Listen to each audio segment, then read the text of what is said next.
Monster जगत के दो ऐसे खूंखार भेड़िया जिनका सामना करने की किसी में हिम्मत नहीं है। ये जब भी किसी से भिड़े हैं तो इनकी कभी भी हार नहीं हुई है। इन दोनों खूंखार भेड़ियों में से पहले नंबर पे आता है रैम्पेज मॉन्स्टर का रॉल्फ और दूसरा है रैग्नारॉक मूवी का फेनरीज। लेकिन तब क्या होगा जब ये दो मॉन्स्टर्स भेड़िए एक दूसरे के जान के दुश्मन बन जाएं? क्या एमसीयू का फेनरीज मार पाएगा रॉल्फ को या फिर रॉल्फ के नुकीले दांतों से फेनरीज का काम तमाम कर देगा? तो वीडियो के अंत तक बनी रही। अगर हम सबसे पहले बात करें फेनरीज की तो नॉर्स की लोक कथाओं के अनुसार ये द वर्ल्ड सर्पेंट का भाई और लॉकी की तीनों संतानों में से एक है। पर एमसीयू के अनुसार फेनरीज एक एसगार्डियन का वॉल्फ है जो कि हेला के लिए काम करता है ताकि वो नैन रियल पर अपना कब्जा कर सके। फेनरीज को हेला के साथ ही कैद कर लिया था, पर जब हेला आजाद हो जाती है तब वो अनंत ज्वाला के सहारे फेनरीज को फिर से जिंदा कर देती है। फेनरीज वॉल्फ नैन रियल में से सबसे पावरफुल बींग्स में से एक है क्योंकि इसके पास है सुपर स्ट्रेंथ जिसकी मदद से इसने हल्क को भी घसीट कर धोया था।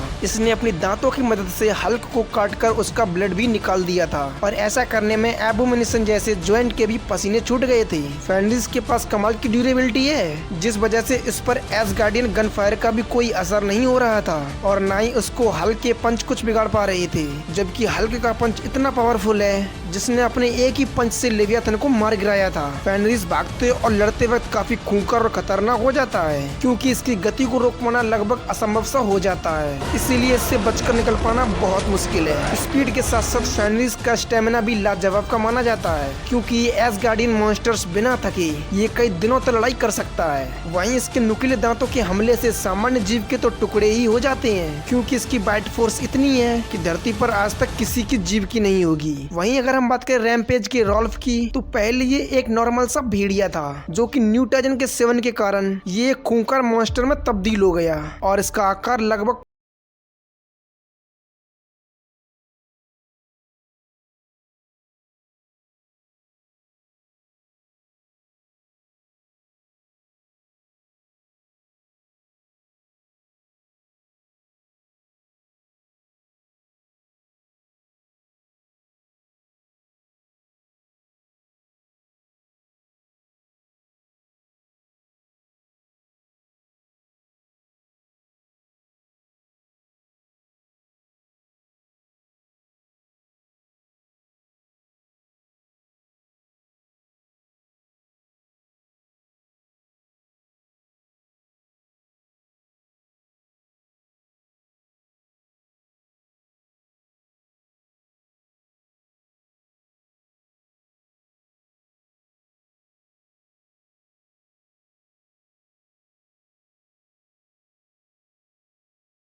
कुछ नहीं हुआ, लेकिन फेनरीज ने भी हल्क के कई पंचेस को झेला है और हमें हल्क के पंच की ताकत के बारे में बताने की कोई जरूरत नहीं है कि इसके पंचेस क्या तबाही ला सकते हैं। पर अंत में हल्क भी फेनरीज को मार नहीं पाया, पर लिजी ने रॉल्फ का सर धड़ से अलग कर दिया था। हालांकि रॉल्फ काफी फास्ट है, ये काफी दूर तक उड़ सकता है, ये आकार के मामले में भी फेनरीज से काफी बड़ा है। पर एमसीयू की फेनरीज की ताकत और ड्यूरेबिलिटी रॉल्फ पर भारी पड़ जाएगी और इस बैटल में विजेता बेशक फेनरीज ही होगा। बाकी अपना ओपिनियन हमें अपने कमेंट में बता सकते हैं।